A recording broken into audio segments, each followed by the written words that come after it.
Hi, welcome back to the channel. We have covered part A in the previous video and now we will continue with part B. Poor man. It was in honor of this last lesson that he had put on his fine Sunday clothes. अब यहाँ पे France को realise होता है कि पहले तो France बहुत ज्यादा शॉक होता है जैसे ही उसे पता लगता है कि that it is going to be there last lesson. अब फ्रांस रिग्रेट करता है, उसे गिल्टी होता है और उसे साथ ही साथ ये भी समझ में आता है कि एम हेमल जो इतना ज्यादा ड्रेस्ड है उस दिन पे इसीलिए ड्रेस्ड है क्योंकि उनका लास्ट डे होने वाला है. ठीक है, that it was in honour of his last lesson that he had put on his fine Sunday clothes. And now I understood. अब फ्रांस को धीरे धीरे ना बातें समझ में आ रही हैं कि अच्छा इसीलिए एम हेमल जो थे वो ओवरली ड्रेस थे, इसीलिए वो बुलेटिन बोर्ड के आगे भीड़ थी. तो ये सारी रिविलेशंस उसको जो है वो अब होने लगती हैं. Why the old men why the old men of the village were sitting there in the back of the room? It was because they were sorry too that they had not gone to school more. अब France कहते हैं कि अच्छा इसीलिए school की जो class की जो बैक बेंचेस थे वो इन विलेजर्स से भरे थे because they were sorry too. उन्हें भी वो भी सॉरी फील कर रहे थे कि उन्होंने ज्यादा क्लासेस क्यों नहीं अटेंड करी, क्यों वो पढ़ने के लिए नहीं आए. ठीक है, they were sitting there in the back of the room. It was because they were sorry too that they had not gone to school more. It was their way of thanking their master for his 40 years of faithful service and of showing their respect for the country that was theirs no more. अब यहाँ पे France कहते हैं कि अच्छा इसीलिए सारे villagers class में उस दिन प्रेजेंट थे कि ये इनका तरीका था हमारे मास्टर को थैंक यू करने का, क्योंकि जो एम हेमल है वो पिछले 40 सालों से इनके वहां पे काम कर रहे हैं. इनके विलेज के वो एक लौते टीचर हैं जो इतने सालों से पढ़ा रहे हैं. तो उनके लास्ट डे पे उन्हें रिस्पेक्ट पे करने के लिए ही सारे विलेजर्स वहां पे गैदर हुए थे और क्लास में पढ़ने के लिए आए थे. ठीक है, while I was thinking of all this, I heard my name called. It was my turn to recite. What would I not have given to be able to say that dreadful rule for the participle all through, very loud and clear and without one mistake. अब यहाँ पे क्या होता है कि France ये सारी बातें सोच रहा होता है कि इतने में उसकी टर्न आ जाती है कि उसे रूल्स ऑफ पार्टिसिपल सुनाने हैं. तो जैसे ही उसकी टर्न आती है वो सोचता है कि काश मैं पढ़ के आता, कि काश आज ऐसा होता कि मुझसे एम हेमल कुछ भी पूछते और मुझे आता होता. ठीक है, अदरवाइज क्या होगा कि ये कितना डिसरिस्पेक्टफुल है टीचर के लिए कि टीचर का पढ़ाया हुआ बच्चों को समझ नहीं आता. तो यहाँ पे एम हेमल ऑब्वियसली हर्ट होंगे अब फ्रांस की वजह से, क्योंकि फ्रांस पढ़ के नहीं आया है, फ्रांस को कुछ आता नहीं है. तो इसीलिए वो रिग्रेट कर रहा है, वो सोच रहा है, उसे गिल्टी हो रहा है कि उसने पढ़ाई क्यों नहीं करी.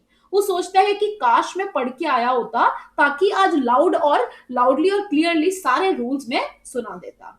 But I got mixed up on the first words and stood there holding on to my desk, my heart beating and not daring to look up. लेकिन जैसे ही फ्रांस बोलना स्टार्ट करता है वो पहले वर्ड्स पे ही फंबल हो जाता है, उससे आगे नहीं कंटिन्यू किया जाता, वो मिक्सअप कर देता है सारी बातों को. उसकी हार्ट बीट बढ़ जाती है और वो एम हेमल से नजरें नहीं मिला पाता क्योंकि वो शर्मिंदा है कि उसने पढ़ाई नहीं की. I heard M Hamel say to me, I won't scold you. M Hamel बोलते हैं that I won't scold you, कि आज मैं तुम्हें नहीं डांटूंगा little France. You must feel bad enough. See how it is. Every day we have said to ourselves, bah, I have plenty of time, I will learn it tomorrow, and now you see where we have come out.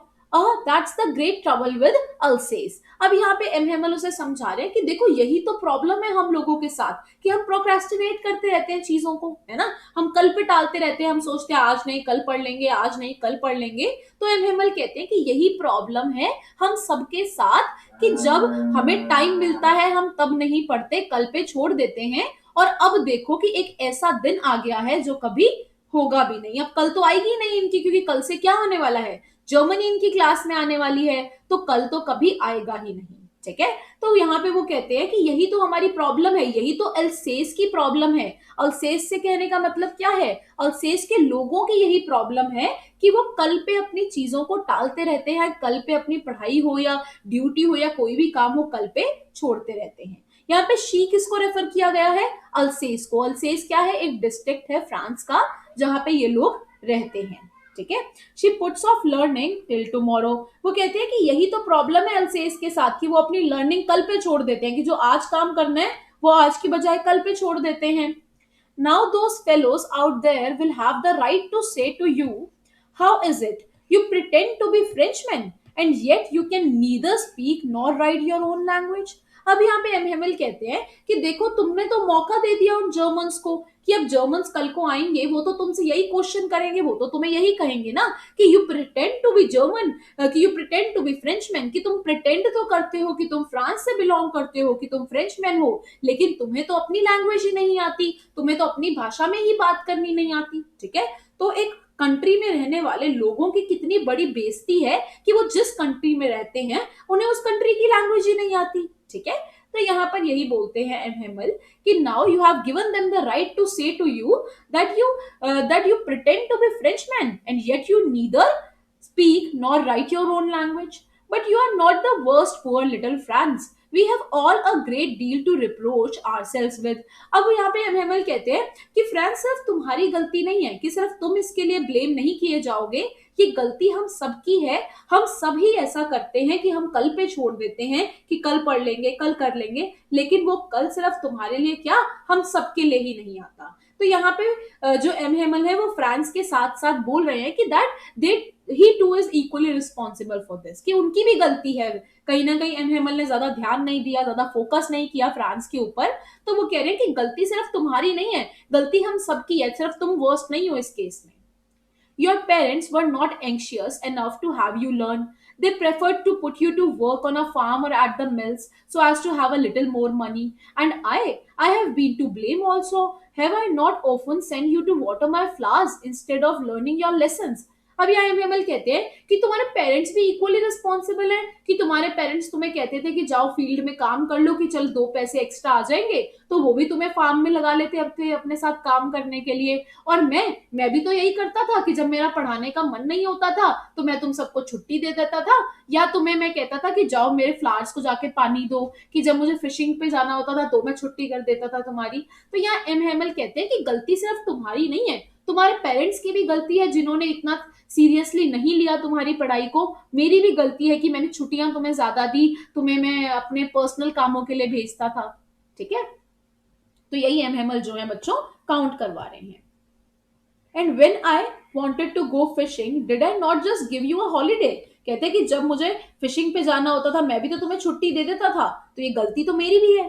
ठीक है, then from one thing to another M Hamel went on to talk of the French language saying that it was the most beautiful. अब इसके बाद क्या होता है कि M Hemal जो है फ्रेंच लैंग्वेज के बारे में बताते हैं, बोलते हैं कि कैसे फ्रेंच जो है एक बहुत ही खूबसूरत भाषा है, कंसिडर किया जाता है कि जो फ्रेंच है वो बहुत ही ब्यूटीफुल लैंग्वेज है। ठीक है, जैसे हमारे यहाँ पे कहते हैं ना कि संस्कृत जो है बहुत पुरानी लैंग्वेज है, वैसे ही फ्रेंच जो है बच्चों वो भी पुरानी लैंग्वेज है, इंग्लिश से भी पुरानी लैंग्वेज है। कहा जाता है कि जो इंग्लिश है वो फ्रेंच से ही डिराइव की गई है। ठीक है, तो यहाँ पे एम हेमल बता रहे हैं कि कैसे फ्रेंच जो है एक बहुत पुरानी भाषा है, बहुत ब्यूटीफुल भाषा है, सबसे ज्यादा क्लियर है लैंग्वेज वो वाली, बहुत बहुत ज्यादा लॉजिकल है, उसके वर्ड्स जहां से निकल के आते हैं बहुत लॉजिकली निकल के आते हैं। And that we must guard it among us and never forget it, कि हमें अपनी लैंग्वेज को अपने बीच में प्रोटेक्ट करना चाहिए और कभी भूलना नहीं है। ये आज एम हेमल जाते जाते बच्चों को कहना चाहते हैं। Because when a person are enslaved, as long as they hold fast to their language, it is as if they had the key to their prison. ये बहुत इंपॉर्टेंट क्वेश्चन आता है बच्चों यहाँ से। इसका मतलब क्या है, एनहेमल कहना चाहते हैं कि as long as we hold on to our language, कि जितना जल्दी हम अपनी भाषा पे अपनी पकड़ बना लेते हैं तब तक हमसे हमारी लैंग्वेज, हमसे हमारी आइडेंटिटी, हमसे हमारी कंट्री कोई नहीं छीन सकता। अगर हमें अपनी लैंग्वेज आती है इसका मतलब क्या है कि जैसे हमारे पास किसी भी जेल की चाबी हो। ऐसा क्यों, मैं आपको एक एग्जांपल से समझाती हूँ। जैसे बच्चों हमारे यहाँ पे ब्रिटिशर्स आए थे इंडिया में, है ना, ब्रिटिशर्स ने क्या किया था, हमारी कंट्री को अपने कंट्रोल में ले लिया था। तो जब हमारे फ्रीडम फाइटर्स लड़ रहे थे तो वो आपस में कौन सी लैंग्वेज में इंटरेक्ट करते थे, हिंदी में इंटरेक्ट करते थे। ठीक है, क्योंकि ब्रिटिशर्स को तो हिंदी समझ में नहीं आएगी ना, तो वहां पे जो कम्युनिकेशन का मीडियम था एक लैंग्वेज था। ठीक है, आपस में जो फ्रीडम फाइटर्स जेल में बैठ के प्लानिंग करते थे, गांधी जी, सुभाष चंद्र बोस, ये सारे लोग आपस में जो प्लानिंग करते थे, स्कीम्स बनाते थे कि कैसे हमारी कंट्री को फ्री करवाना है, ये कैसे पॉसिबल हो पाया, क्योंकि इनके पास एक लैंग्वेज, एक मीडियम था जिसके थ्रू ये इंटरेक्ट कर सकते थे। अब इनके पास तो हिंदी थी, इनके पास तो इनकी देश की लैंग्वेज थी कि ये अपनी भाषा में इंटरेक्ट कर सकते थे, और ऐसी लैंग्वेज जो ब्रिटिशर्स को समझ में नहीं आएगी। तो ऐसे ही यहाँ पे कहा जा रहा है कि जैसे ही कंट्री के लोगों के पास उनकी लैंग्वेज है, तो ऐसा लगता है जैसे कंट्री के लोगों के पास एक आइडेंटिटी है। लैंग्वेज एक सिर्फ मीडियम नहीं है कम्युनिकेशन का, एक आइडेंटिटी भी बनाता है वो हमारी कंट्री की। ठीक है, तो जैसे ही लोग अपनी लैंग्वेज को पकड़ के रखते हैं, अपने पास सेफ गार्ड करके रखते हैं, इसका मतलब ये है that they had the key to their prison, कि जैसे उनके पास किसी भी जेल की चाबी हो, लैंग्वेज की इंपॉर्टेंस उस तरीके से है। Then he opened a grammar and read us our lesson. I was amazed to see how well I understood it. All he said seemed so easy, so easy. अब इसके बाद क्या होता है कि एम हेमल जो है ग्रामर की बुक खोल लेते हैं और ग्रामर के ऊपर लेक्चर देते हैं। ठीक है, क्योंकि लास्ट लेसन है इनका, लास्ट क्लास में सारे सब्जेक्ट्स पढ़ाने हैं, तो एम हेमल एक के बाद एक बातें जो है करने लग जाते हैं। इसके बाद ग्रामर का इनका लेसन होता है और फ्रांस कहता है कि जैसे मेरे को आज सब कुछ समझ में आ रहा हो, कि इतना क्लियरली समझ में आ रहा था कि मैं खुद ही हैरान था कि मेरे को फ्रेंच कैसे समझ में आ रही है, कि अदरवाइज तो इसका ध्यान नहीं होता था क्लास में, ये इतना अटेंशन पे नहीं करता था अपनी पढ़ाई की तरफ, बाहर की तरफ इसका ध्यान होता था, ड्रे ड्रीमिंग करता था। तो इसने कभी इतना ध्यान दिया ही नहीं अपनी क्लास में जितना ये आज दे रहा है। इसीलिए कहता है कि मैं इतना ज्यादा अमेज्ड था, इतना ज्यादा हैरान था कि मुझे आज सब कुछ समझ में कैसे आ रहा है। ठीक है, I was amazed to see how well I understood it. All he said seemed so easy, so easy. I think too that I had never listened so carefully and that he had never explained everything with so much patience. France कहता है कि ऐसा लग रहा है जैसे मैंने कभी ध्यान से सुना ना हो, और तो और एम हेमल ने कभी इतना पेशेंस से एक्सप्लेन भी तो नहीं किया, कि ऐसा लग रहा है जैसे आज एम हेमल बहुत आराम से पढ़ा रहे हो, बहुत तसल्ली से पढ़ा रहे हो। इतने पेशेंस के साथ उन्होंने कभी भी लेसन्स नहीं पढ़ाए हैं, और ना ही इतना अटेंटिव होके कभी फ्रांस ने अपनी क्लास में पढ़ा है। ठीक है, it seemed almost as if the poor man wanted to give us all he knew before going away. अब यहाँ पे फ्रांस कहता है कि ऐसा लग रहा है जैसे एम हेमल, जितना उनको नॉलेज है, जितना एम हेमल को पता है, वो उतना पढ़ा के जाना चाहते हैं। ठीक है, ऑब्वियस सी बात है, टीचर का लास्ट डे है तो वो तो अपने बेस्ट एफर्ट्स डालेंगे ही। तो फ्रांस कहता है it seemed almost as if the poor man wanted to give us all he knew before going away, कि ऐसा लग रहा है कि उनके जाने से पहले उन्हें जितना भी आता है वो हमें सब पढ़ा के जाना चाहते हैं। And put it all into our heads at one stroke, कि एक ही स्ट्रोक में, एक ही स्ट्रोक में मतलब क्या है कि एक ही निशाने में या एक ही बार में वो हमारे दिमाग में वो सारे लेसन्स को फिट कर देना चाहते हैं। वो इस तरीके से आज क्लास के अंदर पढ़ा रहे हैं। ठीक है, after the grammar we had a lesson in writing. That day M Hamel had new copies for us written in a beautiful round hand, France Alsace, France Alsace. They looked like little flags floating everywhere in the schoolroom, hung from the rod at the top of our desk.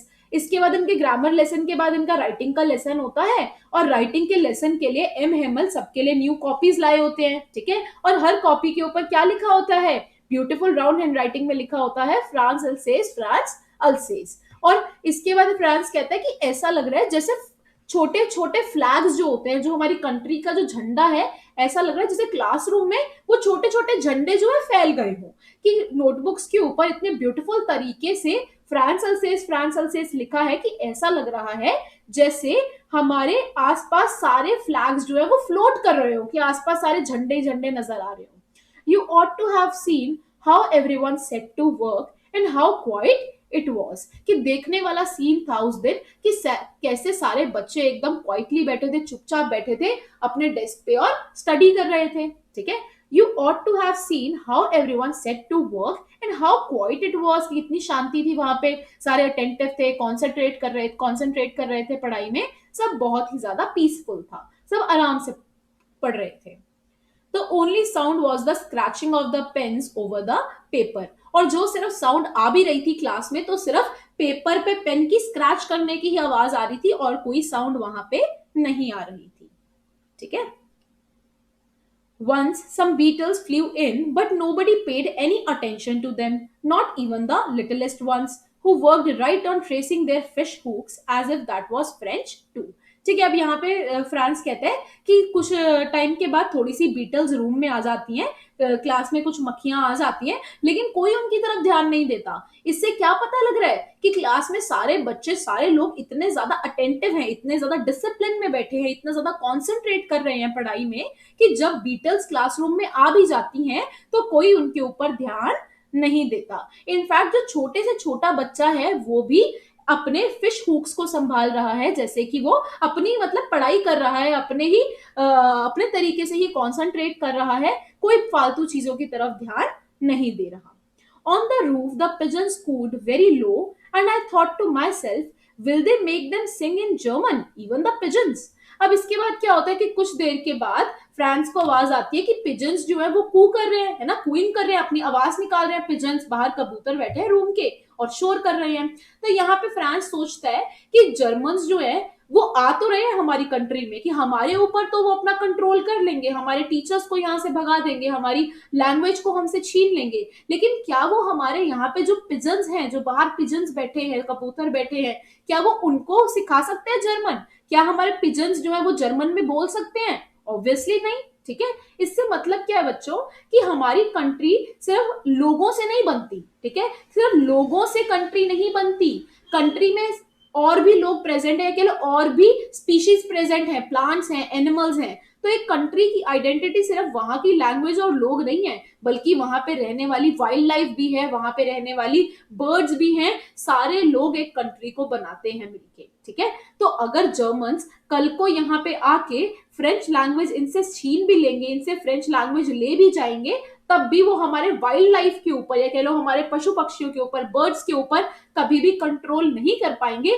They will never be able to make them sing in German. वो कभी भी उनको German में गाने नहीं सिखाएंगे। ठीक है, इसका मतलब क्या है कि हम लोगों पे तो कंट्रोल किया जा सकता है, लेकिन हमारी वाइल्ड लाइफ पे, हमारी बर्ड्स पे कंट्रोल नहीं किया जाता, नहीं किया जा सकता।